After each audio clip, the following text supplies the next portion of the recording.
Sir अब ये मैं आप दोनों से सवाल पूछूंगी। अहमद साहब पहले आप जवाब दे दीजिएगा। सर यही वाली जो अगर रन ऑफ वाली पोजीशन आती है, बहुत इफ्स एंड बट्स है, क्या ये है कि पीएमएलएन या पीडीएम की हिकमत अमली ये है कि जब वो रन ऑफ इलेक्शन होगा तो शायद पाकिस्तान तहरीक इंसाफ के और पीएमएलक्यू के मेंबर्स उस दिन आए ही ना असेंबली, और इसलिए इनके पास नंबर ज्यादा हो? जी, यही यही ख्याल किया जा रहा है कि कुछ लोग नाराज हैं। अब वोट ऑफ कॉन्फिडेंस के बारे में भी तो उनका कॉन्फिडेंस की बुनियाद यही है कि उसमें उस दिन कुछ लोग वोट ऑफ कॉन्फिडेंस देने के लिए आएंगे नहीं।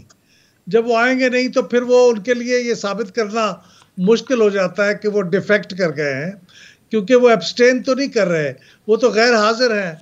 और वो थोड़ी सी एम्बिग्यूटी है कि गैर हाजिर जो है उसको आप कैसे साबित करेंगे कि उसने एब्सटेन किया है।